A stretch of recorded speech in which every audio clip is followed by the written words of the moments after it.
함께 나눌 말씀의 제목은 이날은 안식일이니 겁니다. 요한복음 5장 10절에서 18절 말씀입니다. 모간 블레이즈라는 사람이 있어요. 베스트셀러 작가입니다. 그가 비난에 대해서 이런 말을 했습니다. 들어보세요. 나는 치명적인 타격을 가할 수 있는 힘과 기술이 있다. 나는 상대방을 죽이지 않고도 승리할 수 있다.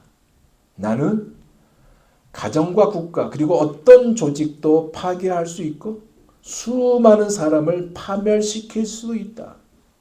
나는 바람을 타고 즉 바람의 날개를 타고 여행까지 한다.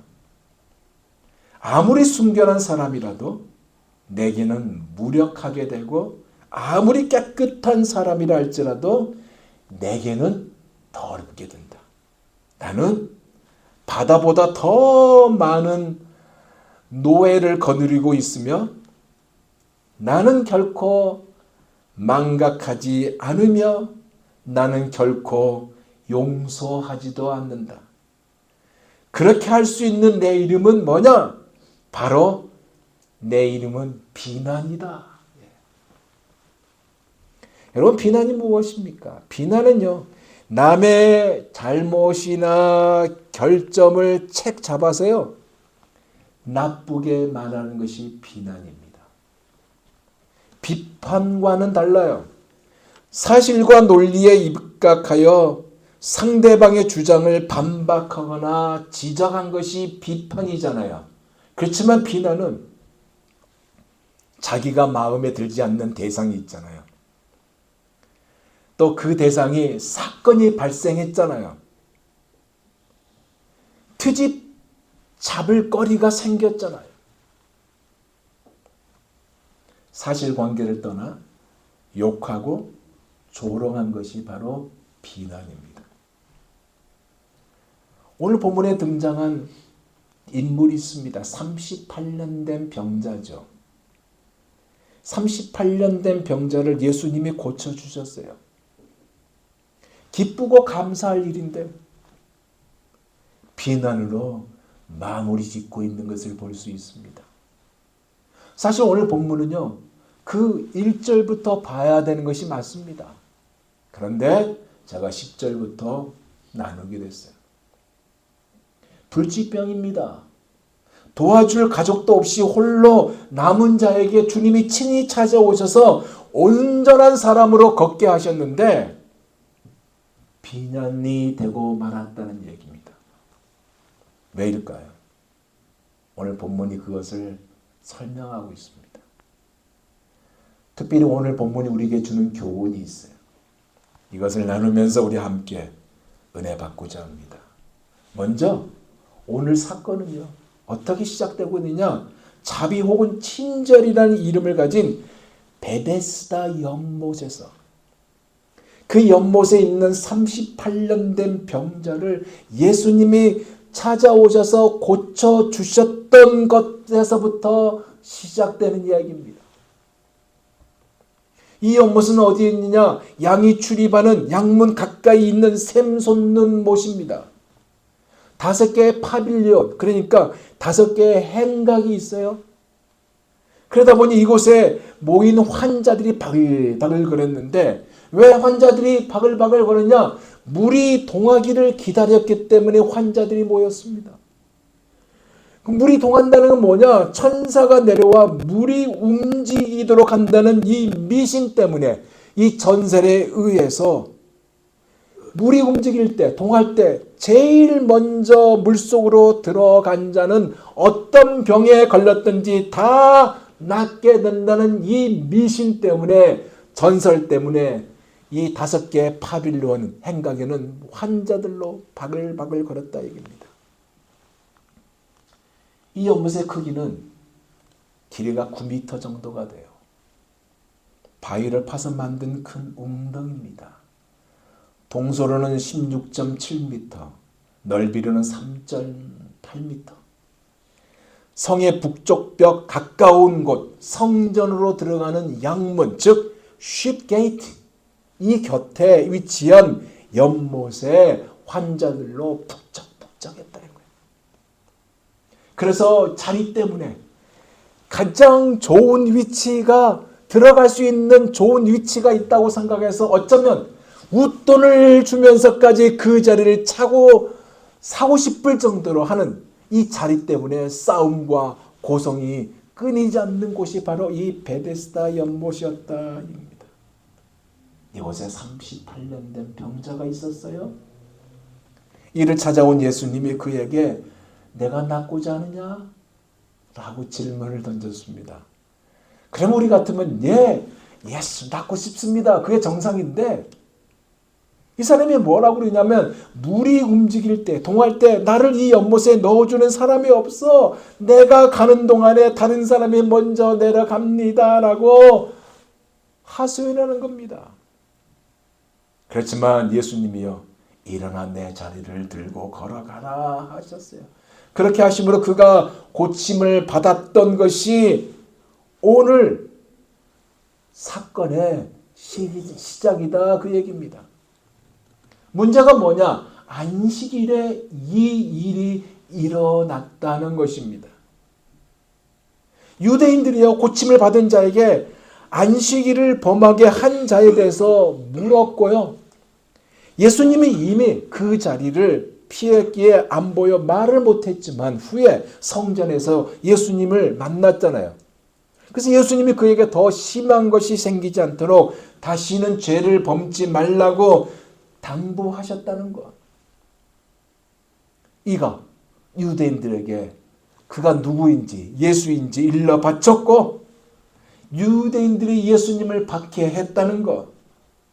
그러면서 예수님이 유대인과 대화 속에서 내 아버지께서 이제까지 일하시니 나도 일한다라는 이 말, 즉 안식일을 범한 것뿐만 아니라 하나님을 자기의 친아버지라고 하나님과 동등으로 삼는다고 그래서 죽이고자 했던 것이 오늘 본문의 내용이고 사건의 시작이다 그 얘기입니다. 아시겠죠? 그래서 오늘 우리 본문에서 우리는 몇 가지를 보게 돼요. 그 첫째가 뭐냐? 이들이 난리를 친 이유입니다. 그것이 뭐라고요? 안식일을 범했다 그 얘기입니다. 9절에서 10절입니다. 그 사람이 곧 나와서 자리를 들고 걸어가니라. 이 날은 뭐라고? 안식일이니. 유대인들이 병 나은 사람에게 이르되 안식일인데 내가 자리를 들고 가는 것이 옳지 아니하니라. 안식일에 이 일을 했다고 트집을 잡았다 비난을 했다 그 얘기입니다. 여러분 안식일에 대해서 거론한 말씀이 어디 나오냐면 출애굽기 20장 8절에서 11절에 나옵니다. 들어보세요. 하나님께서 이스라엘 백성들에게 안식일에 대해서 이렇게 말씀하셨어요. 안식일을 기억하여 거룩하게 지키라. 엿새 동안은 힘써 내 모든 일을 행할 것이나 일곱째 날은 내 하나님 여호와의 안식일인즉 너나 내 아들이나 내 딸이나 내 남종이나 내 여종이나 내 가축이나 내 문 안에 머무는 객이라도 아무 일도 하지 말라. 이는 엿새 동안에 나 여호와가 하늘과 땅과 바다와 그 가운데 모든 것을 만들고 일곱째 날에 쉬었습니다. 그러므로 나 여호와가 안식일을 복되게 하여 그날을 거룩하게 하였느니라. 하나님의 명령이 뭐였냐? 안식일을 기억하여 거룩하게 지키라 이거였습니다. 이 말씀의 유대인들은요. 안식일이 바로 자기 자신이 누구인지 즉 아이덴티 정체성을 확인케 하는 의미하게 하는 것이기 때문에 중요하게 여겼고요. 금요일 저녁부터 토요일 저녁까지 이 날을 지킴으로 유대인과 유대인이 아님을 결정했던 것입니다. 금요일 오후만 되면요. 지금도 종을 칩니다. 빵빵빵빵빵빵 아니면 사인을 울려요. 안식일을 지키라고. 거기에 맞춰서 장사하는 사람들은요. 제가 가서 보니까 장사하는 사람들은 막 음식을 그리고 식품을 막 분리합니다. 조금 상한 것 같으면 봉다리 담아서 밖에다 놔요. 그러면 그 좀 가난한 사람들 가서 먹을 수 있도록 내놓습니다. 나머지는 다 집어넣고. 경찰이 지키고 있어요. 쉽게 말하면. 종을 쳐서 빨리 들어가라고. 호텔도요. 엘리베이터가 3개, 4개가 있는데 안식일은요. 하나밖에 움직이지 않아요. 3개는 멈춥니다. 그래서 계단으로 내려가야 되는 거예요. 지금도 그렇게 거룩하게 지키려고 예를 씁니다. 왜? 이 안식일이 유대인이다, 유대인이 아니다 라는 것을 결정하고 있기 때문이었습니다. 바리새인들이요, 사사건건 예수님과 제자들이 안식일을 잘 지키는지에 집중했던 것을 성경에서 볼 수 있어요. 예를 들어 예수님의 제자들이요, 안식일에 밀밭 사이로 지나가잖아요. 지나가다가 배가 고팠어요. 그래서 이삭을 잘라 먹었습니다.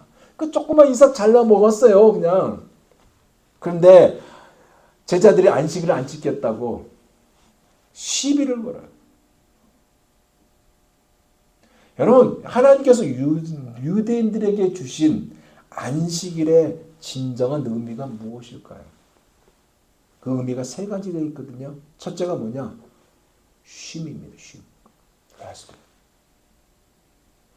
히브리어로 사바트라는 뜻이 단어입니다. 창세기 2장이에요. 하나님께서 창조 사역을 마쳤어요. 그리고 7째 날에 안식하셨다는 말씀이 나옵니다. 이것은 결국 뭐냐? 하나님이 피곤해서 7째 나는 날에 쉬셨다는 의미가 아니에요.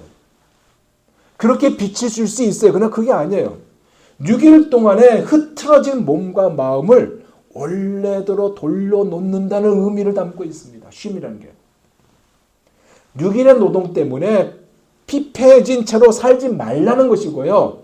삶이 이끄는 대로 끌려가지 말라는 것이고요. 쉬면서 하나님의 눈으로 다시금 자신의 인생을 바라보고 다시금 주어지는 6일을 어떻게 살아갈지를 하나님께 물으라. 이것이 쉼이라는 의미입니다. 또 다른 의미가 뭐냐면 회복이라는 의미가 있어요.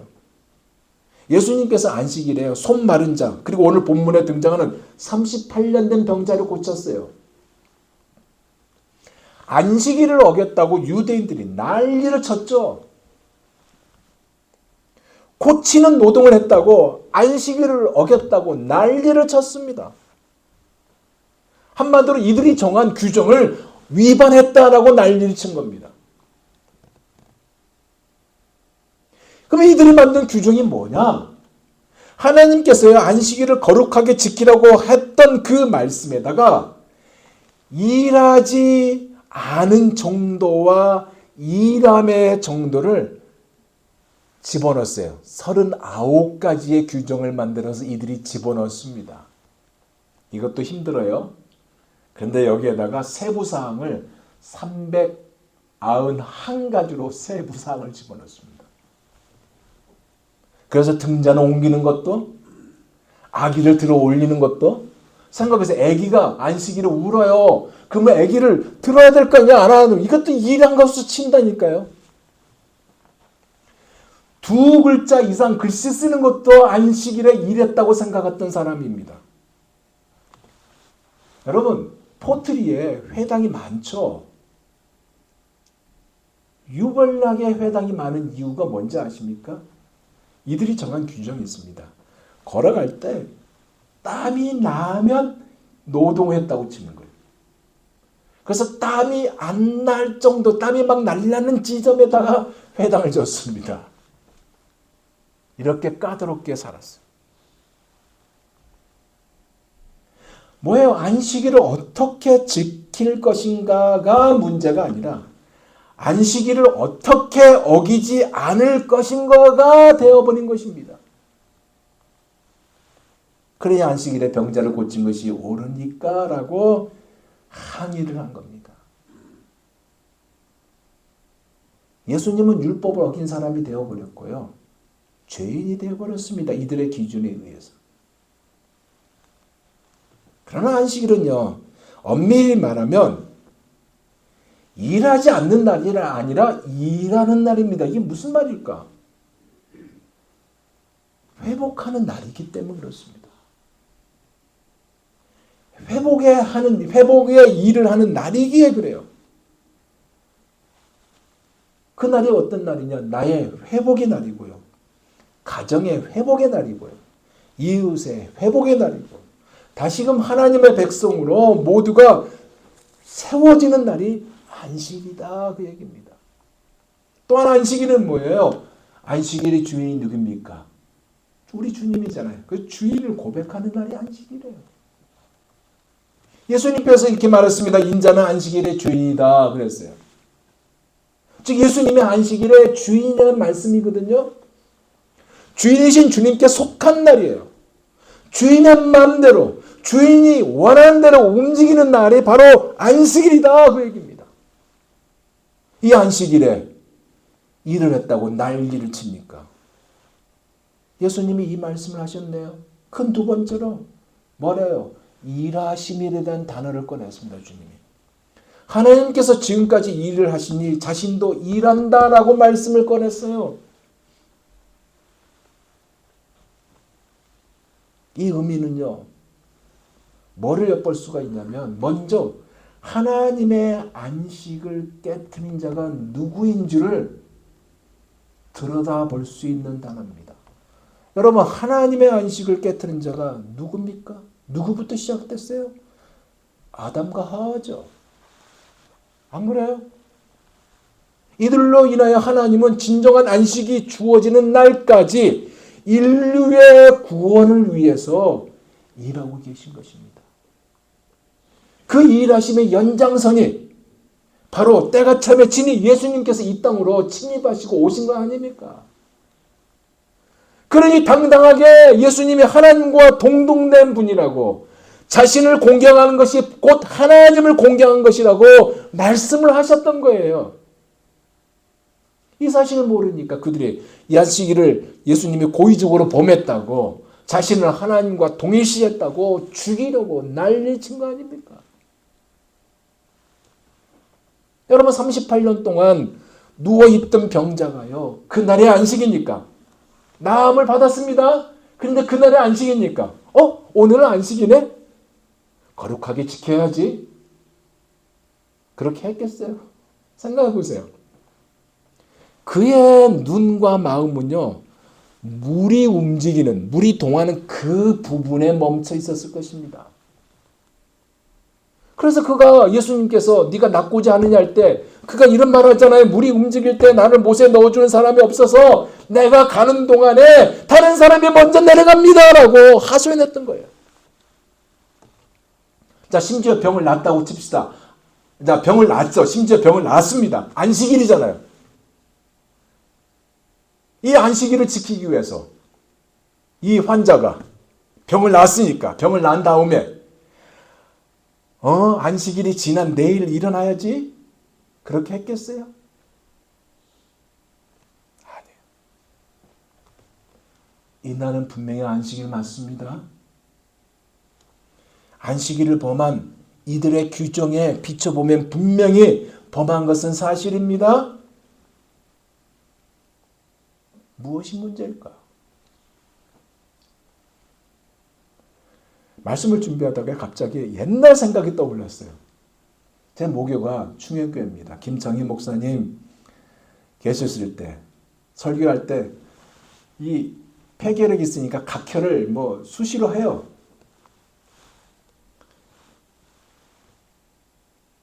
충현교회는요. 주일날 토큰도 못 샀습니다.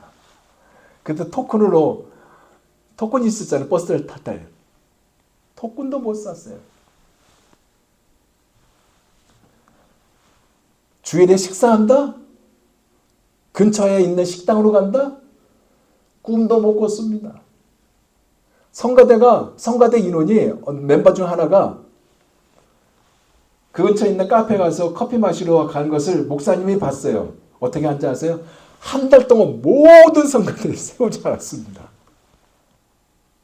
그런 교회였어요. 그게 갑자기 딱 스쳐갔습니다.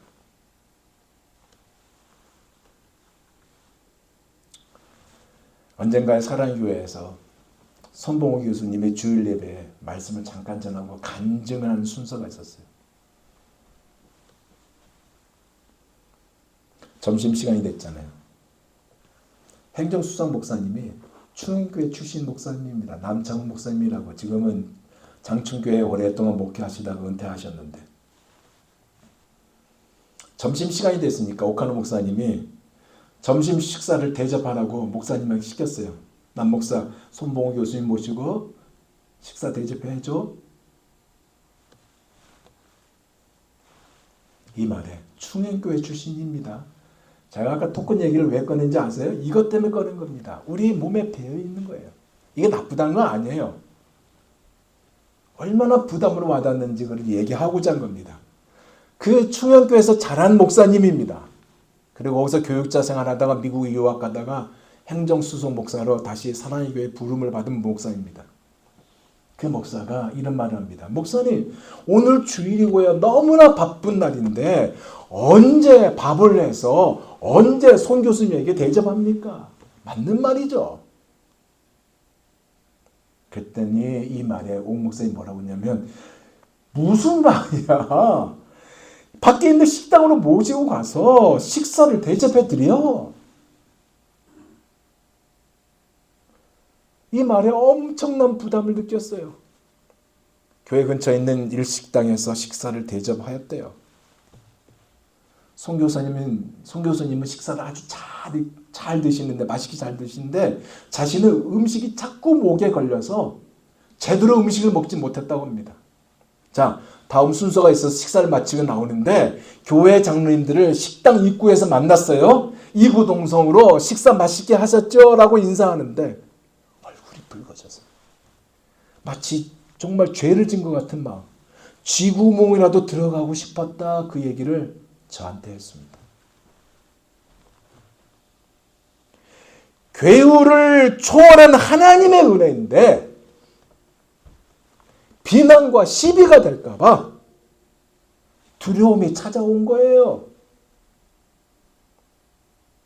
이들이 따진 것이 오늘 본문 16절과 17절 아닙니까? 안식일에 이런 일을 행하신다 하여 유대인들이 예수를 핍박하였다. 예수께서 저에게 이르시되 내 아버지께서 이제까지 일하시니 나도 일한다. 비약적인 답을 하고 있죠. 이들이 예수님께서 이 말씀을 하신 이 답을 이해할 리가 없죠. 왜? 하나님이 이란 사실을, 예수님이 하나님이라는 사실을 모르기에 이렇게 말씀하신 그 말씀의 의도를 모르고 있다, 이 얘기입니다. 여러분, 하나님은요, 엿새 동안 세상을 창조하셨고 이래 되는 날에 쉬셨습니다. 쉬었다는 것이 뭔지 아세요? 멈춘 것이 아니에요. 이래 되는 날도, 일곱째 되는 날도 하나님의 창조의 역사가 계속되고 있다는 말씀입니다. 이것은 엿새 동안 창조하시고, 즉 완성하시고 다음 단계로 넘어가는 것을 말하고 있는 거예요. 다시 말하면 하나님의 창조의 완성을 의미하는 것이지 결코 정지가 아니라는 얘기입니다. 그럼 뭘까요? 하나님의 사랑과 긍휼과 구원의 역사가 더 강하게, 더 완전하게 이루어지는 날, 즉 행동의 제약이 아니라 새로운 힘을 얻고 회복되는 것이 하나님의 일을 하는 높은 차원의 말씀이다, 그 얘기입니다. 이것을 몰랐던 유대인들의 화가 몹시 났죠. 왜요? 자기 자신들의 그 저의가 노출됐기 때문에 그렇습니다. 목소리를 높였습니다. 그래서 안식일에 이런 일을 행하심이 유대인들의 예수를 박해한 것이다 라고 기록하고 있습니다. 그러면서 예수님이 하나님을 자기의 친아버지라고, 자기를 하나님과 동등으로 삼았다고 따졌습니다. 무슨 얘기예요? 삐뚤어진 마음으로 듣고 보니까 삐뚤어진 결과를 만든 것입니다. 근데 사랑하는 여러분, 이건 사실 아닙니까? 안 그래요? 예수님이 하나님이잖아요. 아니에요? 하나님이잖아요. 천지창조에 같이 계셨고요. 같이 하셨잖아요. 이 사실을 요한복음 1장 1절에서 3절 이렇게 기록하고 있잖아요. 태초에 말씀이 계시니라. 태초에 말씀 로고스가 있다. 예수님이 계셨다 그러잖아요. 이 말씀을 하나님과 함께 계셨으니 이 말씀은 곧 하나님이시니라 그랬어요. 그가 태초에 하나님과 함께 계셨고 만물이 그로 말미암아 지은 바 되었으니 지은 것이 하나도 그가 없이는 된 것이 없느니라. 무슨 얘기예요? 태초에요. 말씀 로고신 당신, 바로 예수님 만물이 그로 말미암아 지어졌고 지은 것이 그가 없이는 된 것도 없다라고 증거하고 있는 거 아닙니까? 하나님과 예수님은 아버지와 아들로서 동등해서 동등한 것이고요. 시비가 붙을 이유가 없죠. 그래서 나도 일하심은 예수님을 보내신 이를 믿는 것이고 이것을 믿게 함으로 뭐예요? 영생을 얻게 하는 심판에 이르지 아니하는 아니 사망에서 생명으로 옮겨지는 죽은 자들이 하나님의 아들의 음성을 듣게 함으로 살아나게 하는 것이고 아버지께서 자기 속에 생명이 있음 같이 아들에게도 생명을 주어 그 속에 있게 하셨던 것 이것을 말하고 있는 것이고 아버지께서 일하시니까 나도 일하신다 바로 이것을 말하고 있는 것입니다. 이제 마지막은 예수님께서 더하신 말씀이 있네요.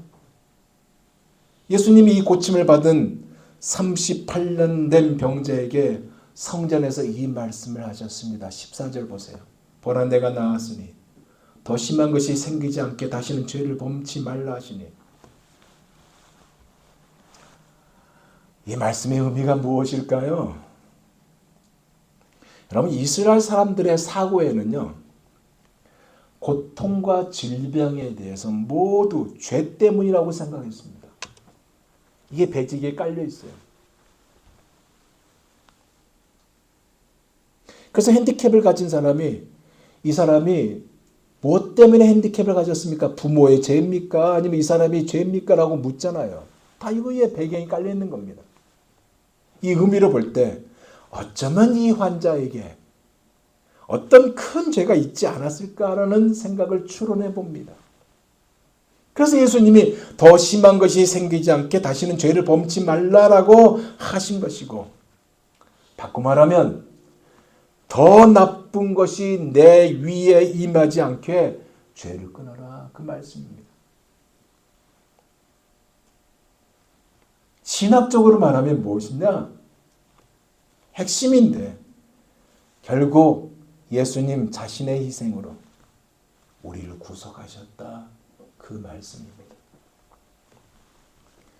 예수님 자신의 몸으로 우리의 죄들을 품으셨다 이 말씀이다 이 얘기입니다.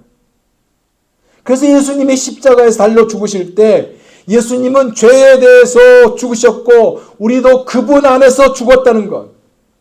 그러기에 마땅히 죄로부터 끊어야 하는 것이 정상이다 이 말씀인 것입니다. 이것이 바로 하나님과 함께 사는 것이고요. 하나님의 뜻과 하나님의 영광에 사는 것이고 그리스도만 바라보며 사는 것입니다.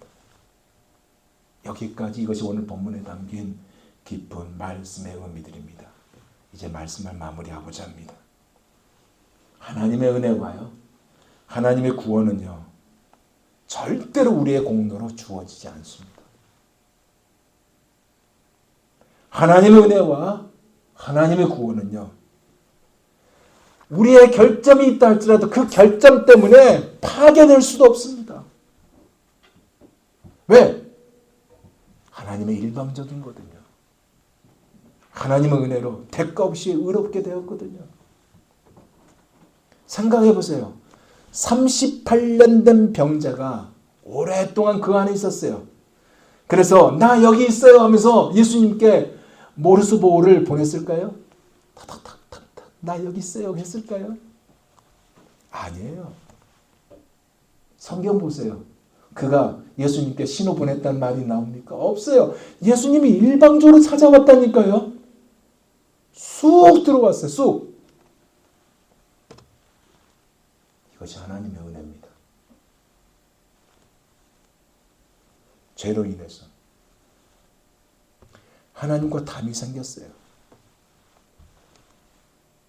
죽음의 자리에 머물 수밖에 없어요. 그래서 마음의 큰 비통 아래 사는 불쌍한 우리를 살리려고 쑥 들어오셨어요.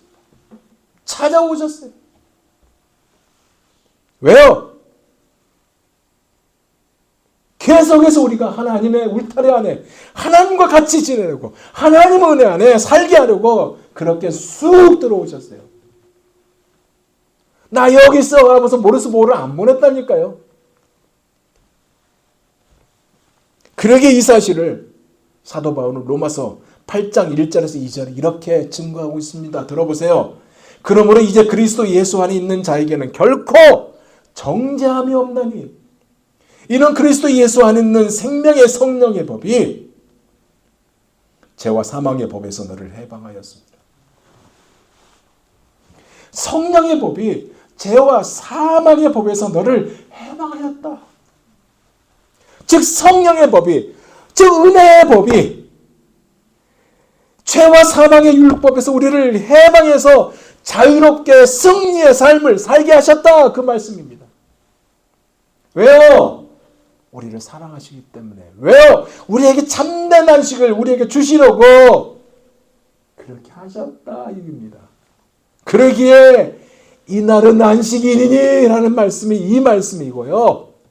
치유의 연못, 베데스다, 긍휼의 집, 은혜의 집, 베데스다, 천사가 가끔 못에 내려와 물을 동하게 할 때 라는 이 미신이 아니라 물보다 더 중요한 건 뭐예요?